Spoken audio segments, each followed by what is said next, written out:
Cerita dimulai dengan seorang pemuda berlari tanpa henti di tepi jalan raya. Dia menjaga ritme yang baik, meskipun tidak ada rumah yang terlihat.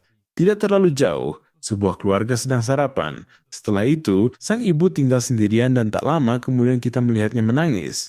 Ternyata belum lama ini dia menerima kabar bahwa putranya meninggal dunia di luar negeri. Dia adalah seorang marinir dan, seperti banyak lainnya, kepulangannya ke rumah tidak pernah terjamin.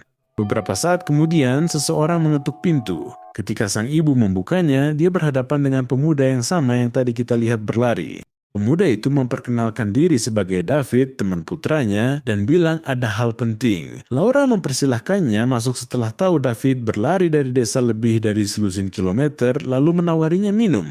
David menceritakan bahwa dia berada bersama putranya di saat-saat terakhirnya, dan dia berjanji akan datang mengunjungi mereka untuk menyampaikan kata-kata terakhirnya. Ini adalah pesan cinta untuk mereka, yang dengan cepat membuat Laura percaya padanya. Percakapan itu membangunkan Anna, saudari Caleb, yang bangun untuk mencari tahu apa yang sedang terjadi. Beberapa saat kemudian, David sudah berada di kamar sahabatnya dengan undangan untuk tinggal selama yang dia inginkan. Kita berpindah adegan untuk mengenal Luke, anak bungsu keluarga itu yang sedang diserang dengan brutal oleh para perundung di sekolah. Ini terjadi setiap hari dan pemuda itu sudah terbiasa. Tidak ada yang bisa dia lakukan karena mereka lebih banyak dan lebih kuat. Malam, ibunya mengenalkannya pada David saat makan bersama. Spencer, suaminya, pulang, menegurnya karena terlalu akrab dengan orang asing. Anna belum pulang, pakai narkoba dengan Zeke di taman.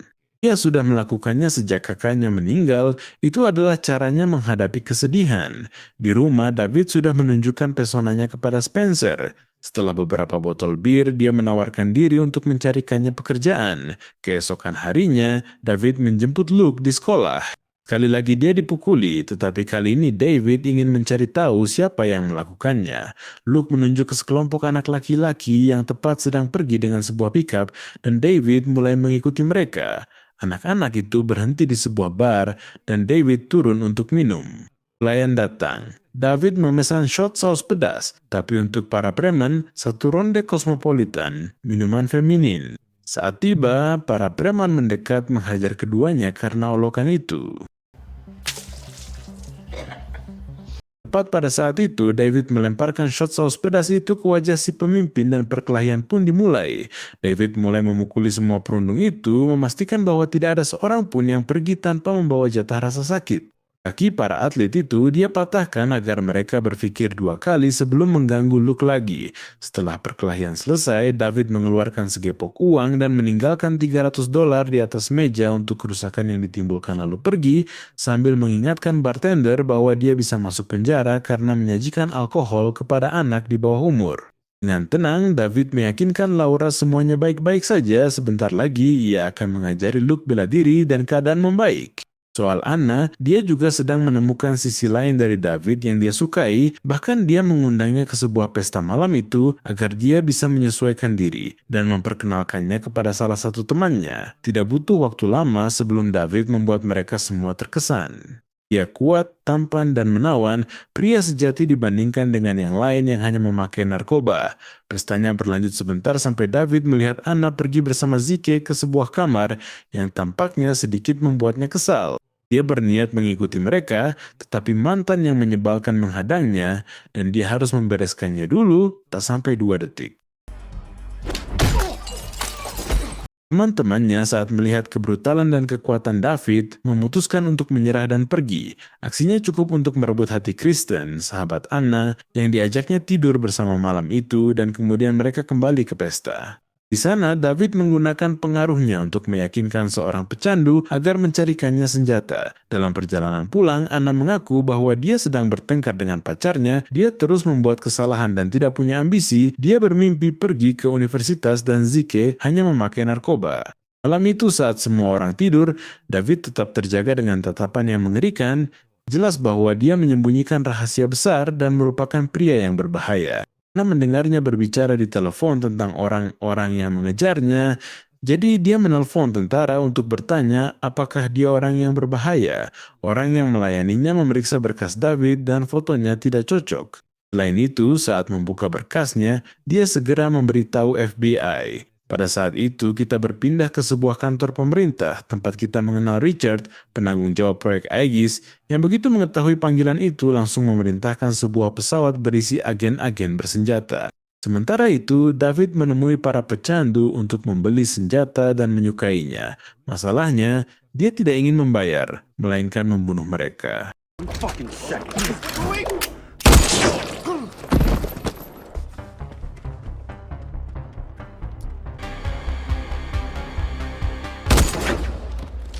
Di dalam kotak itu ada pistol, senapan, dan beberapa granat. David memiliki semua yang diperlukan untuk menghadapi satu unit penuh jika memang perlu. Di rumah, Spencer tiba dalam keadaan agak gelisah. Mereka baru saja menemukan bosnya tewas dan pihak perusahaan telah menawarinya promosi yang sangat dia idam-idamkan.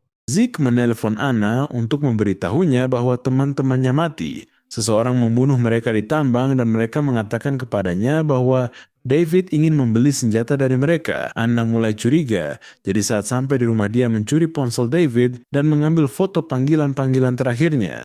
Pada saat itu, dia menerima telepon dari Zeke yang mengungkapkan bahwa mereka menemukan senjata pembunuhan di pikapnya. Sekarang mereka menuduhnya atas kematian teman-temannya dan dia akan diadili. Selain itu, setelah menggeledah rumahnya mereka menemukan banyak narkoba, jadi Zeke tidak punya kemungkinan untuk lolos. Bagi Anna, semua ini terlalu aneh dan dia menghadapi David di depan semua orang, tetapi seperti yang sudah diduga, dia punya alibi yang bagus dan tidak ada yang curiga. Richard tiba di kota dan memiliki satu unit lengkap untuk memburu David. Keesokan harinya, Anna menemukan kemana dia begitu sering menelpon dan memutuskan untuk mengikuti petunjuk itu.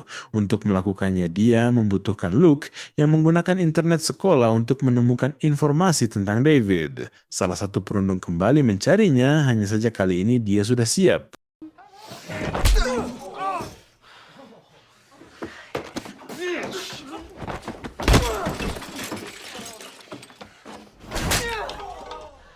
Luke akhirnya mematahkan tulang pipi si perundung dan kepala sekolah ingin mengeluarkannya karena itu, tetapi itu tidak akan terjadi. David turun tangan dan mengubah keadaan. Semua orang tahu bahwa anak yang lain itu adalah perundung. Dan selain itu, para siswa mendengar dia menyebut Luke banci yang merupakan kejahatan kebencian. Jika kepala sekolah mengusir Luke, mereka akan ke media dan menuntut sekolah yang mungkin membuatnya kehilangan pekerjaan. Dalam waktu kurang dari 10 detik kepala sekolah itu ketakutan dan hanya memberi Luke hukuman 15 hari sepulang sekolah. Selain itu dia menawarkan diri untuk membentuk komite agar para perundung mendapat balasan yang pantas dan tidak mengganggu siapapun lagi. Luke berterima kasih pada David lalu mengkhianati saudarinya dan mengaku dia menyelidikinya. Nomor itu milik ahli bedah plastik pengubah wajah. Anna curiga bahwa David berbohong tentang identitasnya. Selain itu, dia yakin bahwa dialah yang membunuh semua orang ini dan berencana menyerahkannya untuk menyelamatkan Zeke. Di rumah, David membantu Laura menjemur pakaian ketika unit Richard datang dan mengepung rumah. Para agen menemukan David sedang memegang keranjang berisi pakaian basah, tetapi dia memegang senjatanya dan siap menyerang.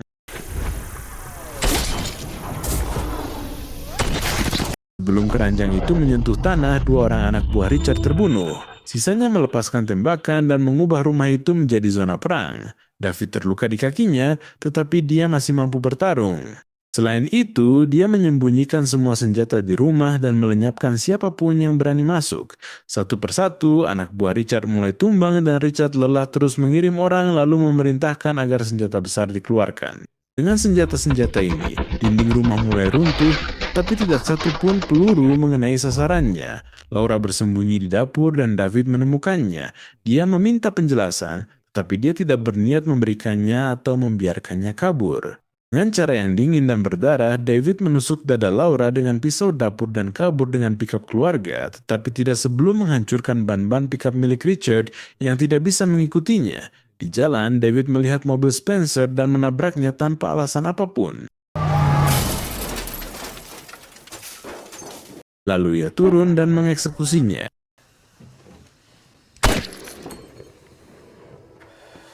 Melintasi ladang, Richard tiba di restoran dan membawa Anna pergi. Ia yakin David akan meninggalkan kota sebelum membunuh semua yang melihat wajahnya. Benar saja, saat keluar, David datang dengan minivan curian dan membunuh Kristen. Tepat setelah itu, dia melemparkan 2 granat ke kaki para pelanggan yang menyaksikan pembunuhan itu dan pergi. Anna mengetahui kematian kedua orang tuanya dan sekarang dia adalah target David yang pasti akan mencari adiknya Luke untuk membereskan semua saksi. Saat tiba di sekolah, Richard harus berurusan dengan dekorasi Halloween dan menemukan Luke di tengah banyak gangguan, wahana-wahana. Sebelum mereka bisa kabur, David menemukan mereka dan mulai dengan membunuh Richard terlebih dahulu. Dialah ancaman terbesar. Sekarang dia perlu menemukan anak-anak itu. Luke sedang bersembunyi dan Anna berhasil membuat suara untuk memancingnya ke arah panggung. David mengikuti noda-noda darah dan ketika dia sadar, Anna berdiri di belakangnya sambil memegang senjata Richard. Dia berhasil menembaknya, tetapi sebelum memastikan bahwa David sudah mati, dia menyerangnya dari belakang dan menikam kakinya.